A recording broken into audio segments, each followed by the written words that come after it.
de vida e pelo mundo, né? Hoje a gente vai falar de uma nova perspectiva para o tratamento e prevenção do maior mal hoje contra a saúde humana, que é o câncer.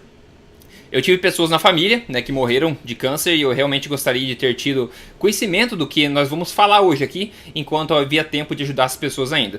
Eu peço que você compartilhe esse conteúdo com quem puder, realmente estamos falando em salvar milhões de vidas por aí pelo mundo, né? Aqui eu aproveito para, antes de a gente começar, para convidar quem ainda não é um membro VIP da Tribo Forte, para se tornar e ter acesso ao portal e ao fórum de membros, onde você encontra informação privilegiada lá dentro e atual, postada diariamente sobre alimentação, saúde, exercício, qualidade de vida e bem-estar.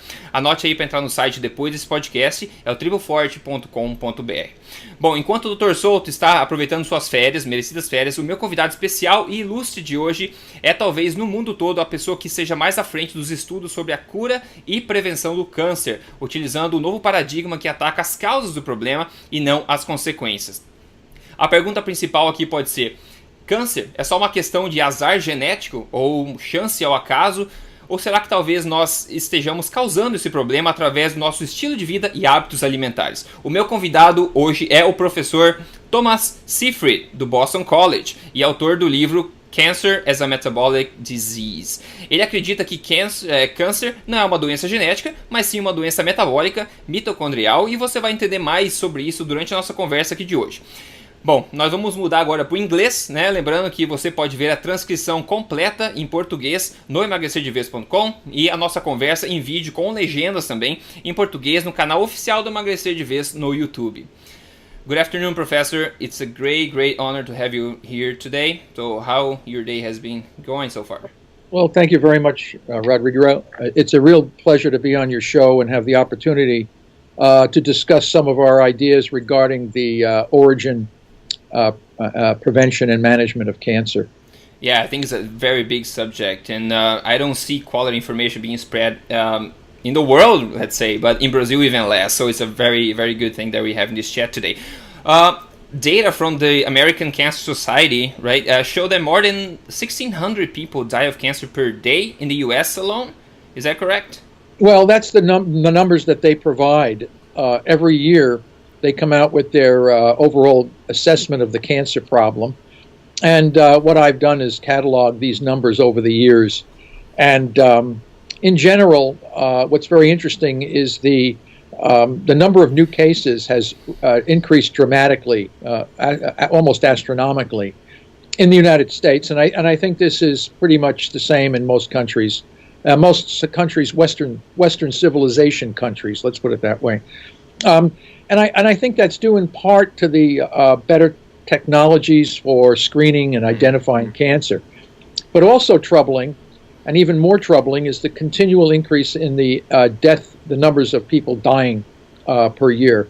And if you look at the data from the last four years, the rate of increases, the rate of increases of deaths is now faster than the rate of increases than new cases. The relative rate, not the numbers of people, the relative rate, which is very troubling because it says that we are not making any major progress in managing the disease. And people can argue with that, but the numbers of dead people, I think, speak for themselves.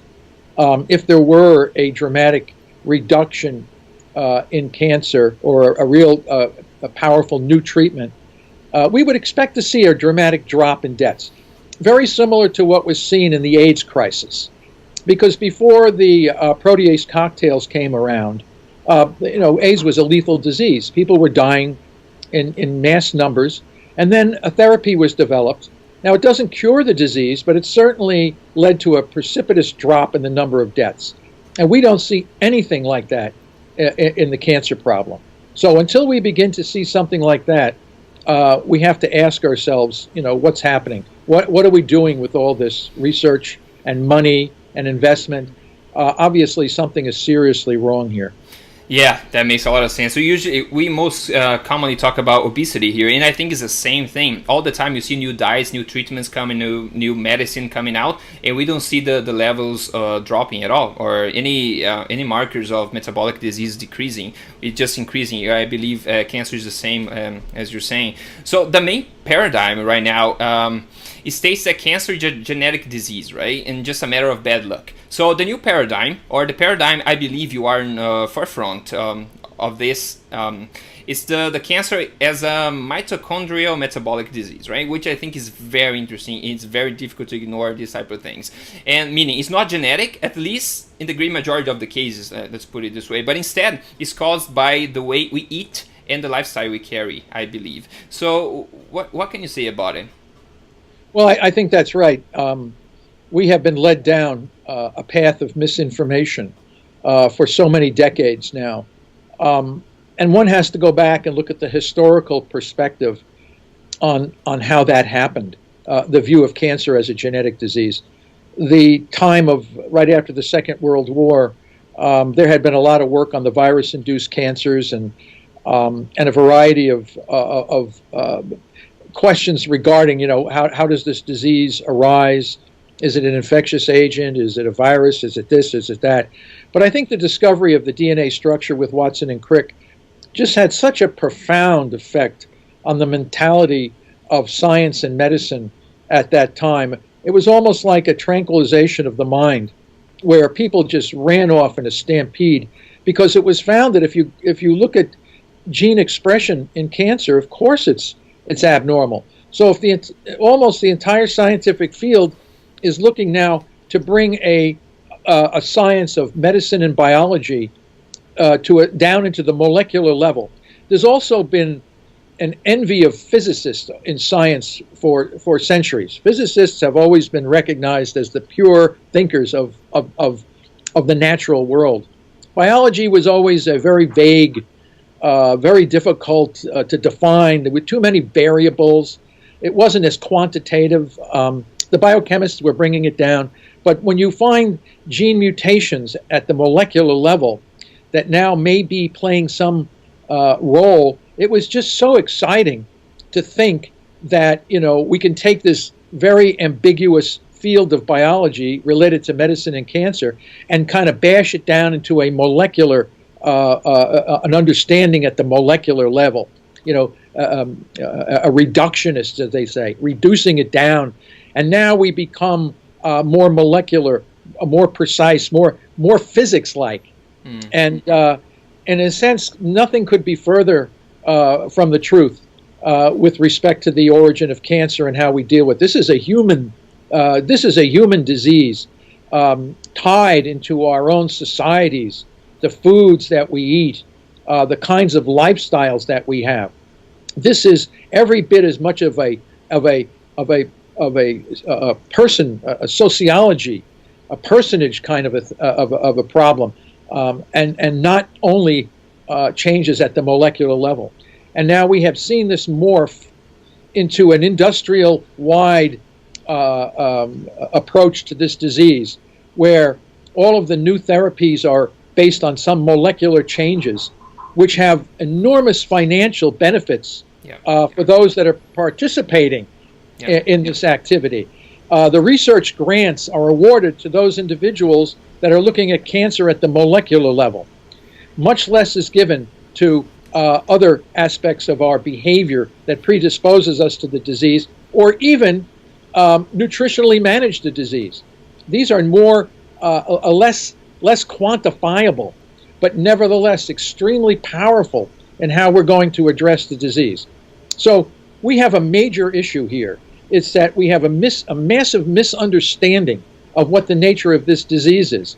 And it is not a nuclear genetic disease. It is a mitochondrial metabolic disease. And once this becomes more understood at the biochemical and molecular and physiological levels, only then will we begin to see a shift in the direction where eventually we will drop the numbers of dead people just as precipitously as was done for the AIDS epidemic.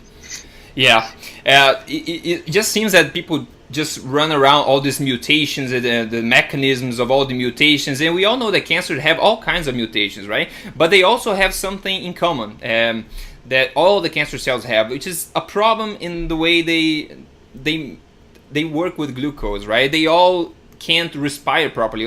All the cells, the cancer cells, can't breathe properly. So their respiration mechanism is kind of broken. So they all ferment for energy because of that, right? And that happens in all the cancer cells. So that's something we know they have in common, right? So that gives you a little bit of a hint of what the cause is, right? Yes, that's very important. And that's a very clear idea of what the problem is. And every cell in the tumor is a different genetic entity. And they have hundreds and thousands of mutations, all different kinds. Driver, passengers, initiators, facilitators. They name all these different classes of mutations. But you're right, all the cells are fermenting. Now, how aggressive the tumor is is linked to how much it ferments. So the most aggressive tumors are the greatest fermenters, and the most indolent, slowest growing tumors are partially fermenters.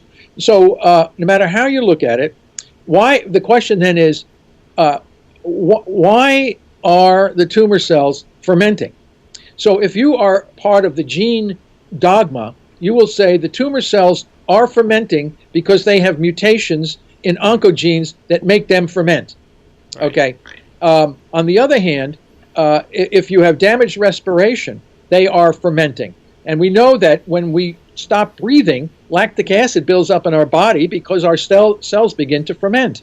They can't get oxygen. So they throw out lactic acid, just like the tumor cell.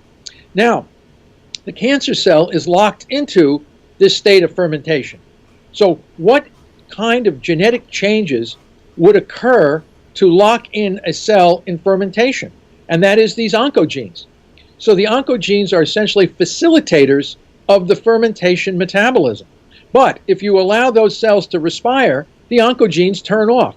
So clearly the oncogenes are an effect. They're not the cause of the disease. They're facilitating the ability of that cell to stay alive because it can't respire effectively. And if it doesn't respire effectively, it either ferments or it dies. So these oncogenes are facilitating this locked-in metabolism. They're not the cause, because if you give them new respiration, the oncogenes turn off and they become normal again. So clearly they're responsive. They're not the cause, they're the effect. Yet this simple concept is almost impossible for the scientific field to understand. And they will find every kind of an exception based on a flawed experimental system to hold on to the idea that this is a genetic disease. So until that becomes changed, and where it's going to change is the lay people will make the change, not the top guys. They're locked into this. They're locked into the dogma, and it's very hard to break the dogma. So when I look at cancer as a mitochondrial metabolic disease with metabolic solutions, who would like the solutions? The cancer sufferers. The patients would like this. So the patients will put the pressure on the establishment to make the change, because the establishment's solution to this problem is a failed one. It's based on a flawed scientific concept. It's scary how similar it is to nutrition in general. You probably know that, of course. The dogma is just impossible to break, and I think it will take a generation to start changing. When the old guys start fading out, the new generation will not be able to ignore. And like you said, I think people, they're getting real results out of nutrition, or getting real results out of focusing on the cause of cancer that you're talking about. They're getting real results. So I think these people are going to create a demand for it, and people will not be able to ignore all of this. But for people that are new to this concept of cell fermentation, because I think this is key to everything, we talk about the field to cancer cells, right? So can you just explain to people that are new to it how a normal cell process energy and how a cancer cell process energy, so people understand better the differences? Well, I think the best way a good way to address that question is to think about the origin of life on the planet. There was a time on this